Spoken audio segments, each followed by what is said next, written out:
在美国有做了一个实验呢，他们去不同的地区土壤里面种植出来的蔬菜，拿出来以后去检测它里面的微量营养素。现在至少美国的数据，他们现在土壤里面种植出来的蔬菜的微量营养素，比30年、40年以前大概少了20%到30%的微量营养素。就土壤里面的营养在流失是确定的。土壤里面除了微量营养素在流失以外，土壤里面的矿物质流失的也非常厉害，非常迅速。土壤里面矿物质流失非常迅速的一个最重要的原因，是因为大量使用除草剂的关系它本身就是一种矿物质的螯合剂，意思就是说，你大量的在土壤里面用这种化学物质，它会把土壤里面的矿物质咬住了以后呢，慢慢的跟着水分就流失了，从土壤里面就流失了。以前我们认为饮食里面最丰富的矿物质来自于肉类因为动物吃草我们吃它的肉。现在动物吃的食物都是饲料，这些饲料全部都是来自于这些转基因、这些除草剂的土壤种植出来的。所以从我们饮食的根源来说，矿物质严重流失，微量营养素严重流失，土壤过度的种植等等的因素，今天所谓原生态的食物，其实它的微量营养素也不如从前了。我曾经读书读到过一个，在欧洲他们做了一个实验，欧洲有一个养生达人他吃的菜全部自己种的，非常重视营养的有机方式去种植各种蔬菜跟水果，他就吃这些，他身体里面严重缺少矿物质，尤其是有机的种植的东西，因为有机的东西是不能用化肥的。目前我们人类用化肥用最多的氮磷钾，如果你真的是有机种植的话，你不可以用的。你不用氮磷钾，你看看你这个土壤里面的营养是如何了。所以今天面对饮食的环境的话，确实食物微量营养素的是不够的。在这种不够的情况下，有一些人就说，那我是不是就去依赖营养补充剂了？说老师，那我生酮饮食了，我应该怎么样吃营养补充剂？我会告诉每一个人，如果你不学会好好吃饭的话，你不要去学补充剂今天学习如何好好吃饭，学习如何正确的饮食，比以前更加的重要。因为今天的食物的营养没有以前的丰富了，你更加需要学习如何去吃这些营养素。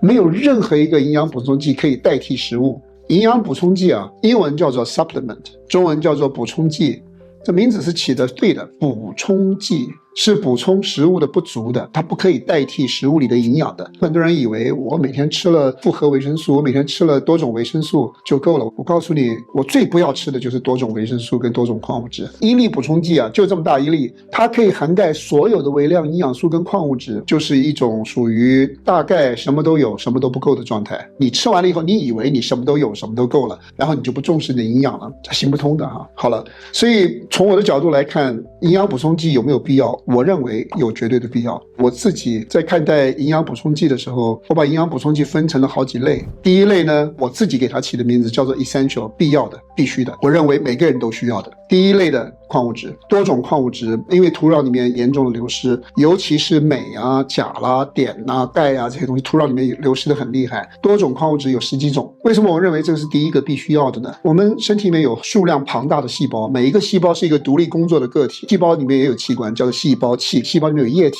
这些细胞器在这些液体里面工作，细胞里面各种各样的矿物质你的细胞能不能够正常的工作，细胞器能不能够正常的运作，它非常依赖一个均衡的矿物质的一个环境所以如果你身体缺矿物质的话，你的细胞根本就不能正常工作了。你吃下去的营养是要到你的细胞里面去工作的，如果你的细胞本身就不具备正常工作的能力你营养进去了发挥不出来，意义不大。电解质都是矿物质你缺电解质的时候，你看看你的状态是什么，头晕眼花的。矿物质重要，所以从我的角度来说，要吃补充剂的时候，第一条线是多种矿物质，尤其是镁，我们身体流失镁流失的最厉害。补充了多种矿物质以后的第二线，我认为最重要的是什么呢？ Omega 3。 Omega 3是今天饮食里面缺的最厉害的东西，而我们人的身体从娘胎里面开始，娘和那个胎都严重需要 Omega 3，然后一直需要到什么时候呢？一直需要到你老，到你离开这个世界为止，你每天对 Omega 3都有严重的需要跟依赖，所以 Omega 3的重要性是不可以被忽略的。Omega 3的种类很多，有人吃植物型的，有人吃动物型的。我自己补充的 Omega 3是亚麻籽油跟磷虾油，我不补充鱼油，我对鱼油有顾虑，那我们在这边不细说。但是 Omega 3是必须的，而且是每天都需要补充的。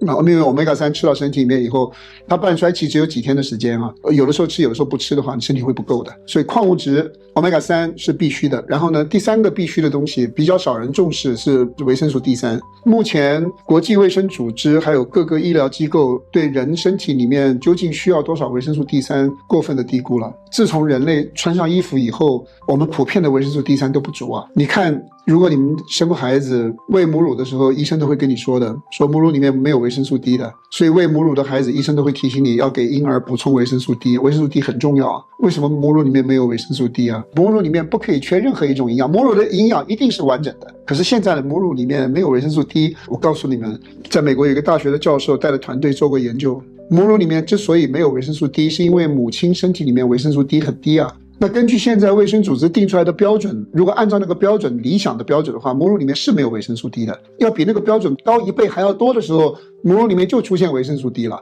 所以这个标准定的本身有问题的。而我们人的身体要透过食物摄入足够的维生素 D 是不现实的。我们身体要得到维生素 D， 主要是要我们的皮肤跟阳光啊，晒太阳啊。可是晒太阳有晒太阳的顾虑，我们皮肤跟阳光里面的紫外线啊，紫外线有 UV 嘛哈，紫外线根据它的波长不同，分成 UVA、UVB 是能够照射到地球表面的，还有一个 UVC 在大气层就被过滤掉了。射到地球表面的紫外线 UV 啊，95%是 UVA， 然后有5%是 UVB。我们的皮肤要跟 UVB 接触了以后，在皮肤底下的胆固醇呢开始产生作用，然后连续的作用，然后我们身体里面制造维生素 D 了。所以是跟 UVB 接触，只是 UVB 的波长很短啊，波长越短的穿透力就越差。什么意思呢？如果这个太阳比较斜，大气层就变厚了， UVB 就少了。如果你居住的地方在地球的纬度比较高的地方， UVB 少了。如果你擦了防晒霜了， UVB 根本进不去。如果你坐在汽车里面隔了一个玻璃了， UVB 无法穿透。那你想一想看，现在的人身上还都穿了衣服，所以现在的人皮肤要接触到 UVB 的机会很少。如果你说那你就故意在太阳日正当中的时候，你就扒了衣服以后去晒，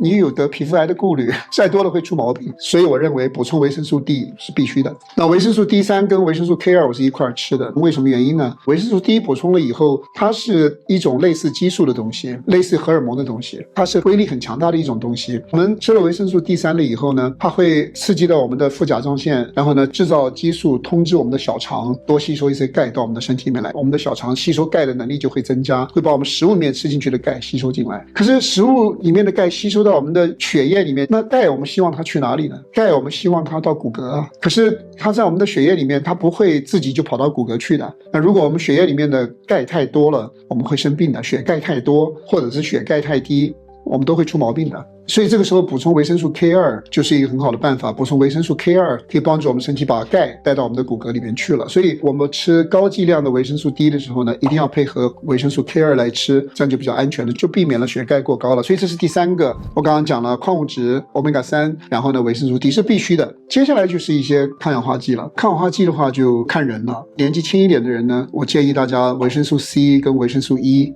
一种水溶性的抗氧化剂，一种脂溶性的抗氧化剂，年轻人来讲普遍来说应该够了。如果你的运动量比较大，那你们剂量是稍微大一点，运动量不大你就按照正常的剂量就可以了。不要忘记我们说有很多的营养素是我们自己身体是会制造的，是我们身体自己会制造抗氧化剂的。但是年龄是一个问题，我们身体自己制造抗氧化剂的能力啊是逐年下降的。所以到了40岁左右了，我们就有必要考虑开始增加各种各样不同的抗氧化剂了。大致上我的补充剂就分成这几类，矿物质一类， Omega 3一类，维生素 D 一类，然后抗氧化剂一类，大概就是这个范围是我营养补充剂的这个补充方式，大家可以拿去参考参考。